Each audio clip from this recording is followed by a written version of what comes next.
وقت بخیر دوستان عزیز، قرار با هم آموزش بافت این کلاه بسیار زیبا رو داشته باشیم که به صورت مینیمال هستش و خیلی ترند شده. من ارتفاعی که برای این کار در نظر گرفتم یه مقدار هم بکشم 18 سانته، چون این یه مقدار حالت کش میاد، میبینید چون به حالت زنجیره است کش میاد. و اینکه اگه همینجوری وارد پیجم شدی کلید سابسکرایب رو فعال کن، عضو کانالم شو تا دسترسی به همه آموزش‌های رایگان رو داشته باشی و اگر از آموزش خوشت اومد برام لایک کن، کامنت بذار و دوست داشتی عکس کارت رو بعد از اتمام کار در دایرکت اینستام که با همین آیدی مری.ام بافتنی هستش ارسال کن تا با هنرجوهای دیگه به اشتراک بذارم. بریم با هم آموزش رو ببینیم. برای بافت این کلاه من از کانوای آلیز دیوا دارم استفاده می کنم و از قلاب شماره 3.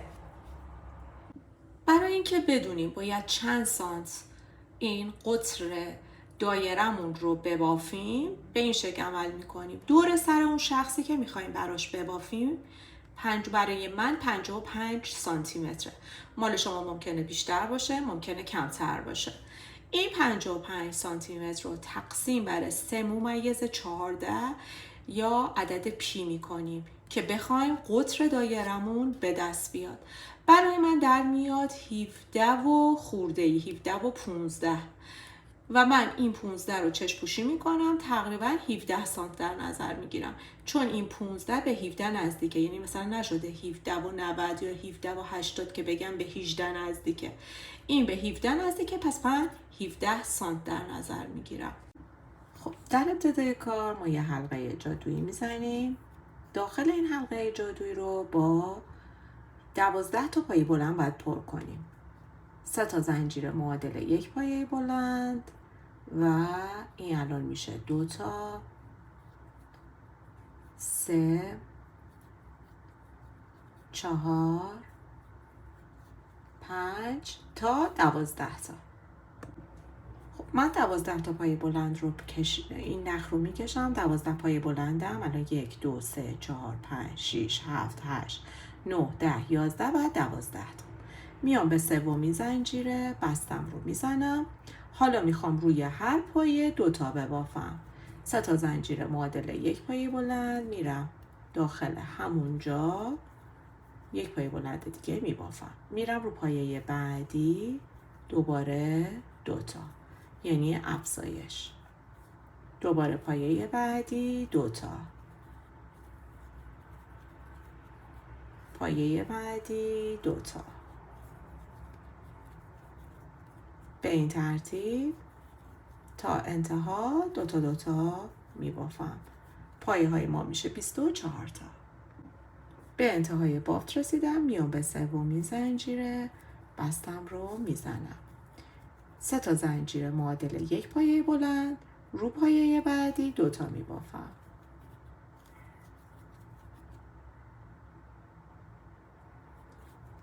پایه بعد یه دونه، بعدی 2 تا. دوباره پایه بعدی یه دونه، پایه بعد 2 تا.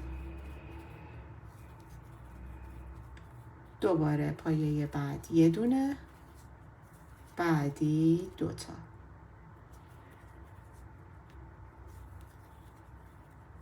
به همین ترتیب تا انتها ادامه پیدا میکنه.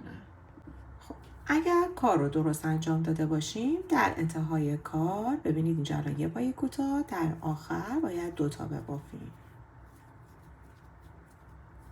این 3 زنجیره اول کارم که معادل 1 پایه بلند بود، پس اینجا با 2 تا تموم میشه و میام اینجا بستم رو میزنم. میام حالا به این شکل عمل کنم. یه تک زنجیره همینجا 1 پایه کوتاه، 1 2 3 4 5 6 تا زنجیره میزنم. میام یه خونه رها رو پایه بعدی 1 پایه کوتاه. دوباره 1 2 3 4 5 6 تا زنجیره میزنم. میام یه پایه رها پایه بعدی 1 پایه کوتاه. دوباره 1 2 3 4 5 6 تا زنجیره میزنم، یه پایه رها، میام پایه بعدی و یک پایه کوتاه. دوباره 1 2 3 4 5 6 تا زنجیره میزنم، یه پایه رها، میرم داخل پایه بعدی و یک پایه کوتاه. 1 2 3 4 5 6 تا زنجیره میزنم و میام اینجا یه پایه رها، پایه بعدی، یک پایه کوتاه و به همین ترتیب تا انتها ادامه میدم. خب دارم به انتهای کار میرسم. 1 2 3 4 5 6 تا زنجیرم رو میزنم، میام یه پایه رها، میام داخل این قسمت پایه کوتاه. حالا میخوام برسم اینجا، پس میام 2 تا زنجیره میزنم، میام به این شکل پایه رو میگیرم، میام روی این پایه کوتاه به این حالت میگیرم، یه بار میبافم، یه بار دیگه. این پایه بلند رو به جای اینکه 2 مرحله ببافم 3 مرحله میبافم و یعنی در واقع میشه 4 تا زنجیره که با این 2 تا میشه 6 تا. حالا برای رج بعد میام، تک زنجیره نمیخواد بزنیم، میام اینجا پایه کوتاه 1 2 3 تا زنجیره، میخوام پیکوت ببافم، به این شکل میگیرم. حالا 1 2 3 4 5 6 این بار 7 تا زنجیره میزنم و میام اینجا به این پایه کوتاه به این شکل میگیرم که بدونم رجم کجاست، رج گم نکنم.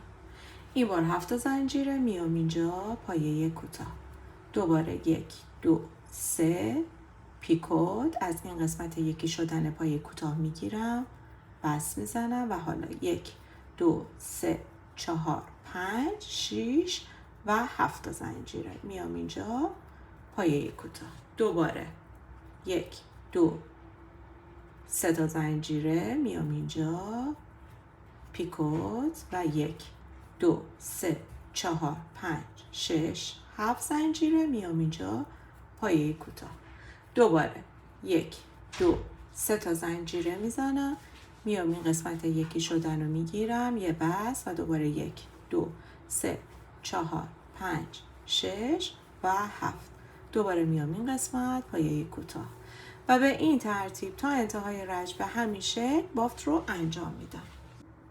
خب به انتهای رج رسیدم، اینجا پیکوت رو زدم، حالا میخوام 7 تا زنجیرم رو که بزنم، از 7 تا زنجیره 1 2 3 تا زنجیره میزنم و اون پای بلندی رو که در 3 مرحله میبافیم میشه 4 زنجیرم، میام به این شکل میگیرم،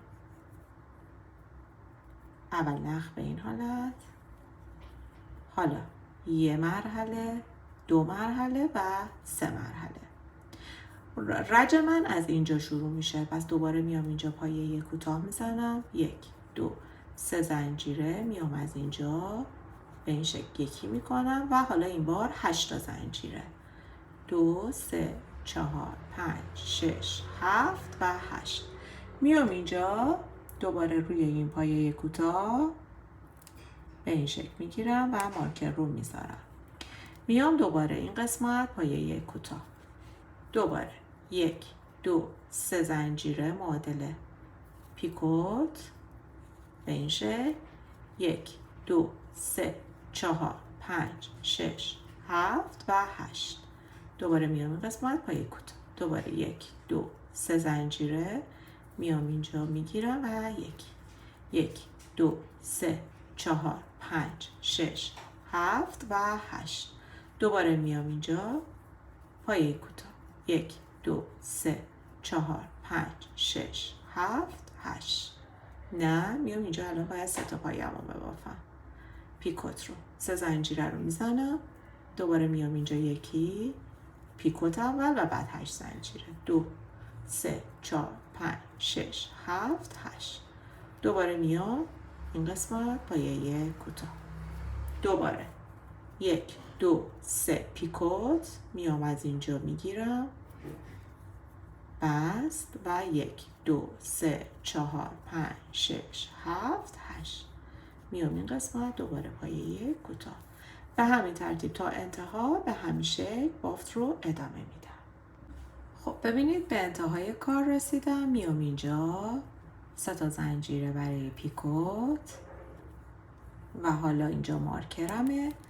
8 داشتیم دیگه. میام 1 2 3 4 زنجیره میزنم. میام به این قسمت میگیرم، به این پایه کوتاه به این شکل میبافم. حالا از اینجا دوباره کارم رو شروع میکنم و میخوام بهتون بذارید اول نشون بدم. ببینید من این رو هنوز نه بخار دادم نه چیزی. ببینید به این شکل با دستم یکم صاف میکنم. نت رو که بذارم ببینید از اینجا بکشم، از این قسمت هم بکشم. ببینید 17 سانت به من میده. پس چون این بخار میخوره و چون به حالت زنجیره یه مقدار از دو طرف که بکشید کار باز میشه و این مدل باید حتما با کشش باشه چون داخل سر وگرنه گشاد میشه. پس من دیگه متوجه شدم الان به اون 17 سانت رسیدم و از اینجا به بعد همین 8 زنجیره رو دیگه افزایش انجام نمیدم. میام اینجا دوباره یک پایه کوتاه، 3 زنجیره، پیکوت و دوباره 1 2 3 4 5 6 7 8 زنجیره. میام اینجا پایه کوتاه. میام مارکر رو هم میذارم که رجم رو گم نکنم. به این شکل دوباره 1 2 3 زنجیره، پیکوت و دوباره 1 2 3 4 5 6 7 8. چون دیگه تکراره من دیگه ادامهش نمیدم. به انتهای کار که رسیدید به این مارکر که میخوایم برسیم، پس میایم 4 زنجیره و بعد میایم اینجا پایه بلند. چون در 3 مرحله میبافیم میشه 4 زنجیره. 4 زنجیره هم که این قسمت میشه روی هم میشه 8. من این بافت رو دیگه ادامه میدم، بعد بهتون نشون میدم که چند سانت این رو بافتم و بعد ادامه کار. خب ببینید عزیزان من بافت رو ادامه دادم. متر رو اگر بذارم یه مقداری هم بکشم 16 سانت ارتفاع کارم هستش. شما اگه خواستید بیشتر ادامه بدید بیشتر میبافید، اما برای من 16 سانت کافی هستش. در واقع 1 2 3 4 5 6 7 8 9 10 من 11 رج بافتم. حالا به انتهای یعنی میخوایم دیگه در واقع بافت رو دیگه ادامه ندم. 16 سانت همینجا بذارید من اینجا رو یه بار دیگه بهتون نشون بدم که دارم میرسم به این قسمت. 8 زنجیره داشتیم دیگه.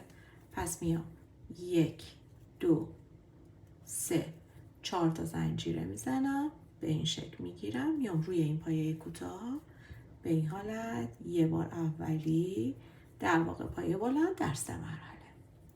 حالا میام همینجا دوباره یک پایه کوتاه میزنم. 1 2 3 4 5 6 7 و 8. 8 زنجیره میزنم. میام اینجا یه پایه کوتاه.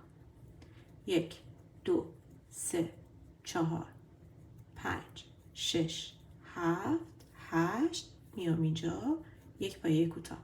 ببینید هر تعداد زنجیره که اینجا زدید در واقع من دارم همین کار اینجا رو انجام میدم، فقط پیکوتا رو نمیزنم. مثلا اگر 7 زنجیره بود با 7 زنجیره، اگر 6 تا بود 6 تا زنجیره. دوباره 1 2 3 4 5 6 7 و 8. میام اینجا و یک پایه کوتاه و تا انتها به همین شکل ادامه میدم. خب ببینید من بافت رو ادامه دادم، به انتهای کار رسیدم. 8 زنجیره رو میزنم، میام به این قسمت پایه کوتاه یک بس میزنم. همینجا یه تک زنجیره میزنم، دوباره میام همین قسمت پایه کوتاه یه پایه کوتاه میبافم. حالا میام 1 2 3 زنجیره میزنم، میخوام پیکوت ببافم. از این قسمت یکی شدن میگیرم و یک بس میزنم. اینجا من 8 تا زنجیره دارم. پس روی این 8 تا زنجیره 7 تا پایه ساده، یعنی یه دونه از زنجیره کمتر. مثلا اگر 7 تا دارید 6 تا ببافید، 5 تا دارید 4 تا ببافید. میام الان به این شکل میخوام داخل این 8 زنجیره پایه ساده. ببینید 1 2 3 4 5 6 و 7 تا پایه ساده یا متوسط بافتم. میام میرسم به این پایه کوتاه. پایه کوتاه رو میبافم، دوباره همینجا پیکوت میزنم. 1 2 3 میام از این قسمت میگیرم و بستم رو میزنم. دوباره پایه متوسط 7 تا. 1 2 3 4 5 6 و 7. میام میرسم به این قسمت و یک پایه کوتاه. دوباره 1 2 3 زنجیره پیکوت میخوام ببافم، به این شکل میگیرم و میبافم. دوباره میام اینجا 1 2 3 4 5 6 و 7 و به این ترتیب تا انتها میبافم. اینجا هم پایه کوتاه و دوباره پیکوت و دوباره پایه متوسطا رو میبافم و به این ترتیب کار ما تموم میشه و در انتهای کار بعد از بافت 7 پایه در انتها میام به این قسمت پایه کوتاه بستم رو میزنم و کار تموم میشه. خب ببینید به انتهای کار رسیدم. خواستم با انتهای کار رو بهتون نشون بدم. بافت رو به همین شکل ادامه دادم. میام اینجا به این شکل میگیرم، یه بست میزنم، یه تک زنجیره و نخم رو کات میکنم یا قیچی میکنم و به این شکل بافت ما انجام شد.